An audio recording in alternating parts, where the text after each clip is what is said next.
if you say, and this is true of so many things with parenting, if you out loud are saying, yuck, I would never eat that, that's disgusting, Mm-hmm. gross, or just even body language or sounds about "Ugh, who would eat that, and then you expect your children to behave differently, that's an unrealistic expectation.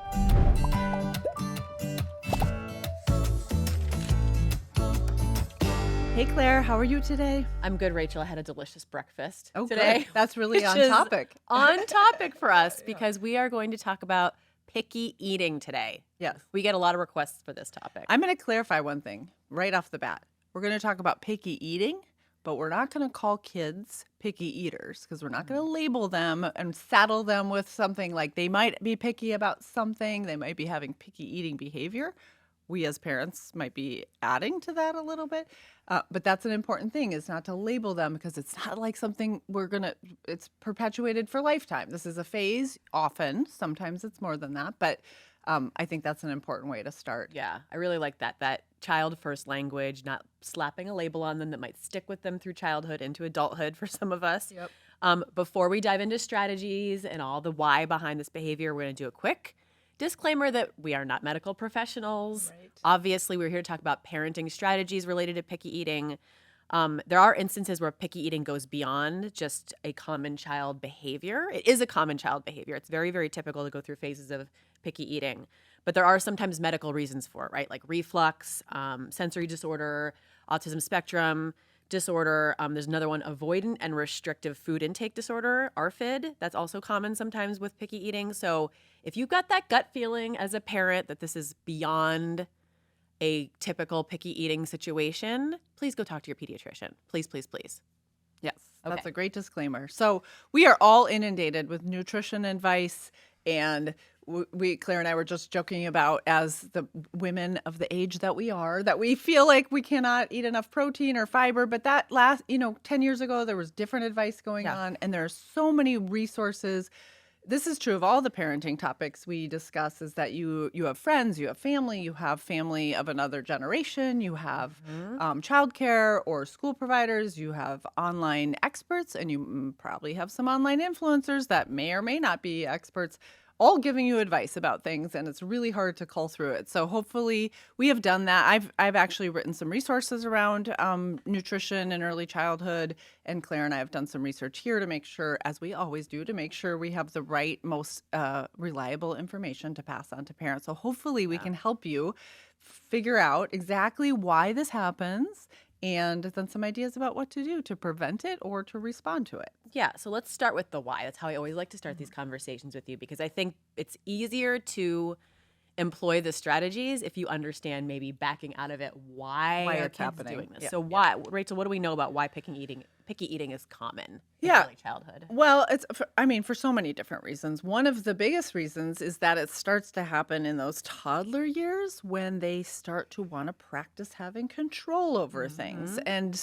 they want to assert themselves, and they are figuring out they're about what they like and dislike about everything. So right.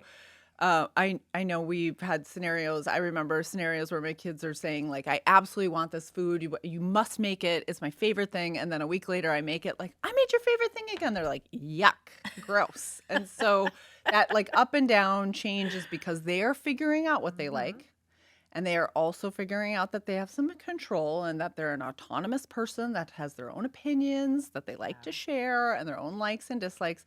And as parents, we want them to feel safe doing that. But we don't always have to respond. We don't have to cater to them. We're not running a restaurant at home.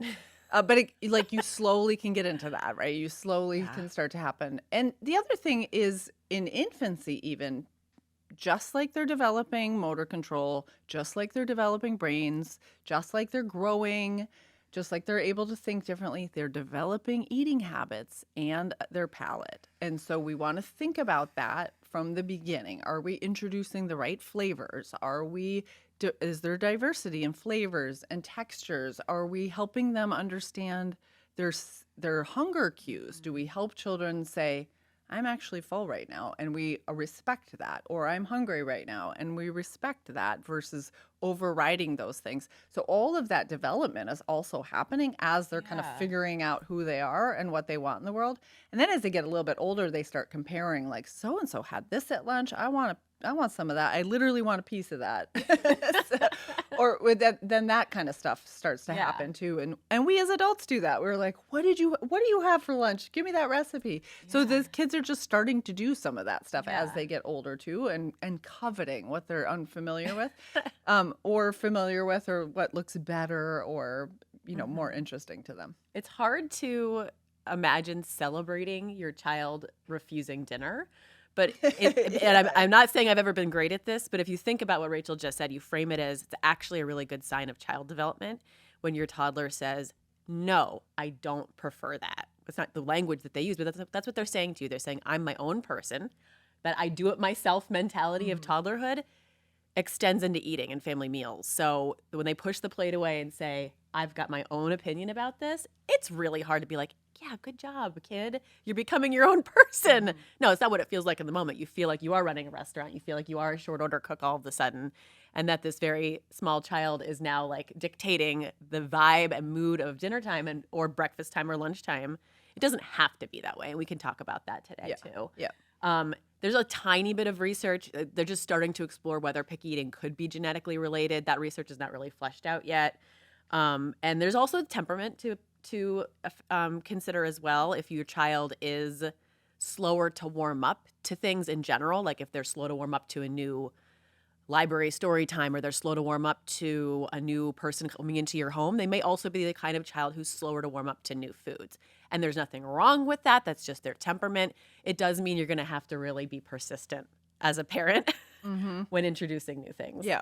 And related to that, right, modeling comes into play. So Yeah. if you are someone who's slow to warm or very particular about the foods you eat, it's likely that's going to get passed on. If you say, and this is true of so many things with parenting, if you out loud are saying, yuck, I would never eat that, that's disgusting, Hmm. gross, or just even body language or sounds about who would eat that, and then you expect your children to behave differently, that's an unrealistic expectation. So being thoughtful about how you're modeling things. And then you also said something that we should probably talk about, acknowledge is we've even changed this in early childhood, is we've talked about for years, we talked about family style dining, meaning everyone sits down together, passes food around the table, has good conversation. We still do that in our childcare centers, but we call it child-centered meal times now because that's not how all families sit down and have a meal anymore. Yeah. That is a very stereotypical kind of culture centric way of thinking about family style meals. So we really want to think though about the style of meals you have with your family. And if it is in the minivan on the way to practice somewhere and everybody's just shoving food in their face, that is also contributing to some challenges you Yeah. might have with eating. So I get it. I get schedules. I had crazy schedules when my kids are young too. But this nutrition and developing good habits around eating and developing a wide variety of foods that you will eat, especially really nutritious foods, Hmm. is important. Back to the modeling thing, one more thing Yes. is thinking about what the point of nutrition is and what the point of Mm. eating is. And if we're focused on just eating for enjoyment, that is also something we could accidentally pass on to children Yeah. because food for everyone, but especially a developing brain and body, needs to be really nutritious so Mm. they can develop well and Yeah. in a healthy way. And those habits will stay with them for life. So everybody, every single family, every single adult, us both included, Mhm. should change some habits around that. No one is exempt from having some habits that aren't always the most nutritious, and That's right. everybody gets to make some choices, but make sure you're making those purposefully. And remember, everything going into your children's bodies nutritionally is affecting their brain development, is affecting their behavior, and is affecting their ability to learn and thrive. So I Yeah. know that puts pressure on, but it's also true. It's So we have yeah. to confront it. It's really important, and it's so easy as a busy working parent, to just toss a baggie of stuff at your child and call it a day. I've been there. I've had days like Hmm. that. But we don't want that to be the norm, like Rachel said, Yep. because it is impacting their actual brain architecture, like you said, and their energy levels and their ability to focus at school and learn new things. Yeah. We did some research and read some great, research-based, evidence-based studies in preparation for today's episode. One that I really liked was in the Journal of Pediatrics. They looked at hundreds of families, and the researchers found that, quote, when parents were very strict about the foods that children could and could not eat or were demanding about a child's eating, the child was more likely to be a picky eater. So this very thing you may be doing to try to fix the picky eating is, according to this study, probably making it worse.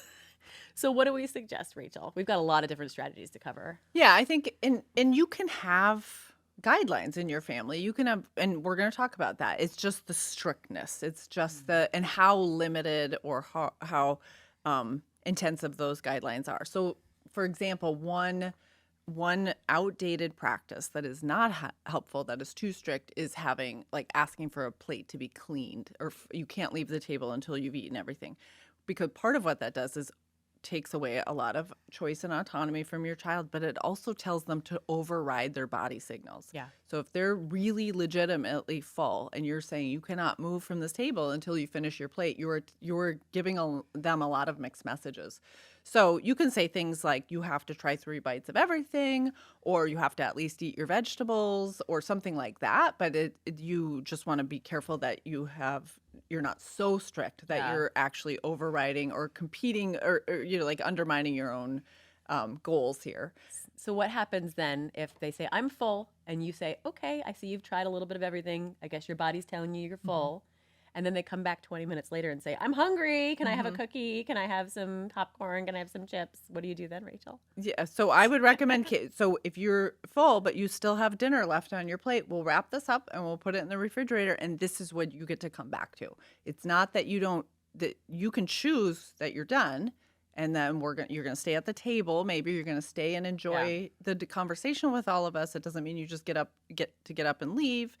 And then this is the food you're going to come back to later. Yeah. So that snacky filler foods are a real danger in terms of children developing picky eating habits, because they get full from those filler foods. They're not very nutritionally valuable. Usually people are making all sorts of choices. Some of them might be nutritionally valuable.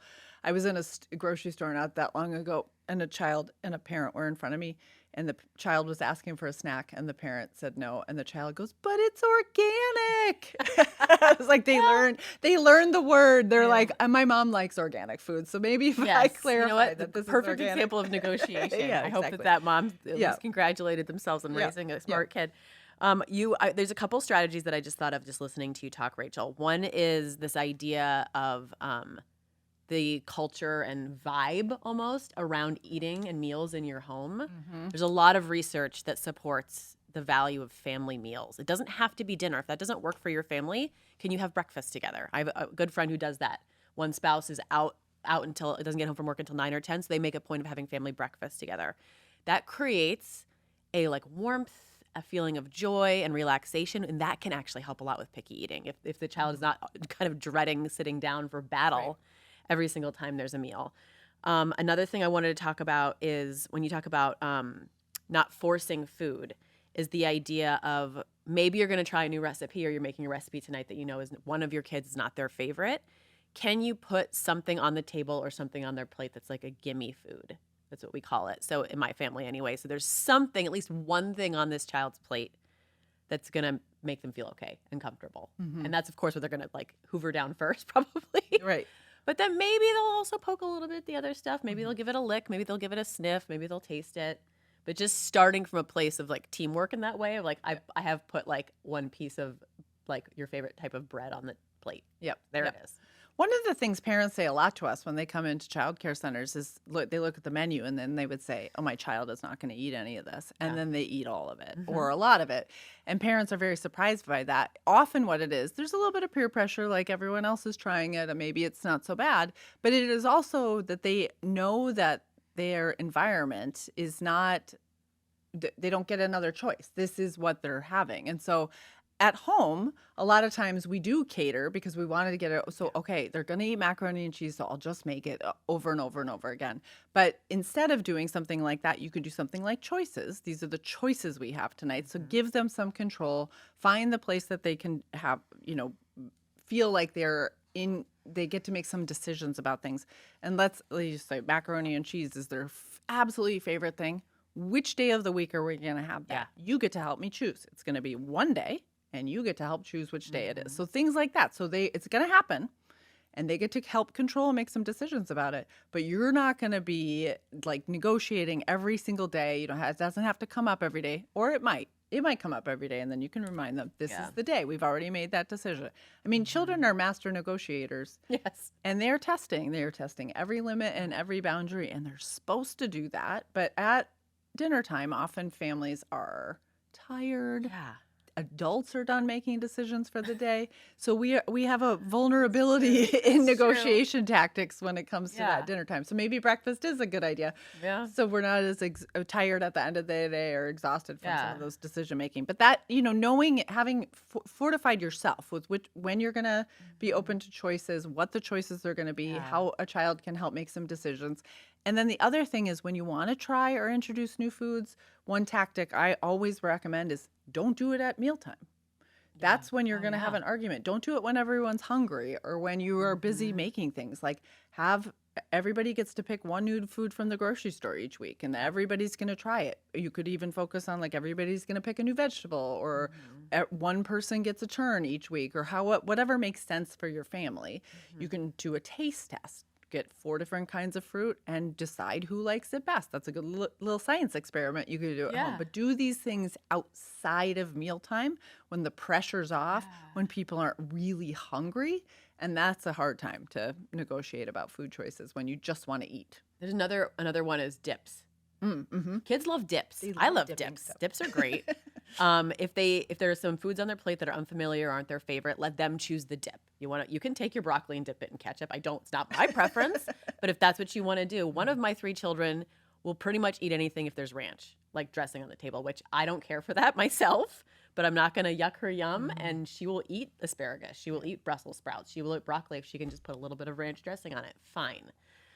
She's getting the nutrition that she needs. She's got a nice, diverse palate. You also touched on something else that was great, Rachel, which is letting your child choose which day of the week mac and cheese is going to be.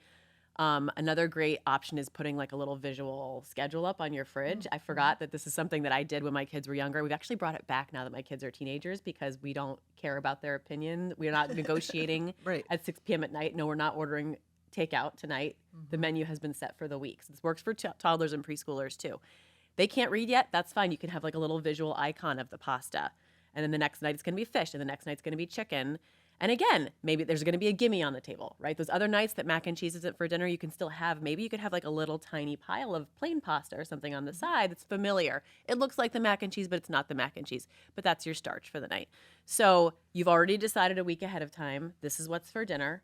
This is the main dish. This is the main thing. This is the main protein. This is the main vegetable. And just have that set. Yep, that's a great idea. And then you as an adult, too, don't have to be making decisions all the time. So you've involved the children in this discussion and in this decision making.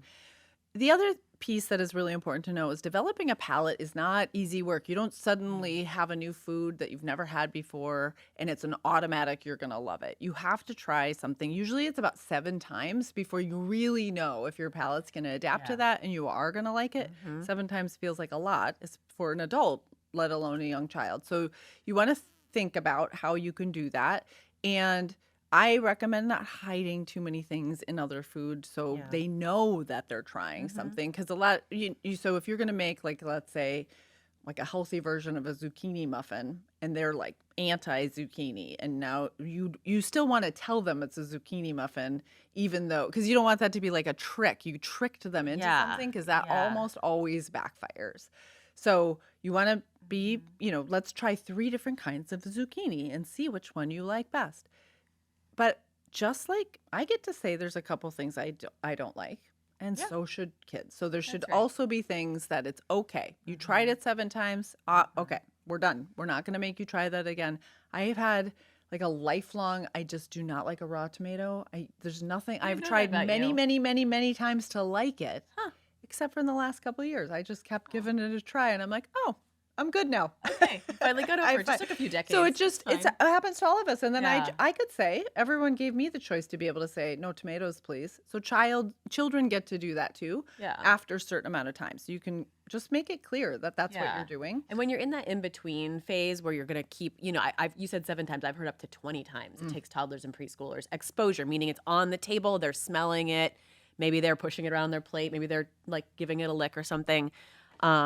A great tip I got from a dietitian was to use the phrase, you can eat it when you're ready, which is a very respectful way of saying, I see that this is not your favorite today, basically, but we're not going to say you never have to eat this again. We're going to say you can try that when you're ready.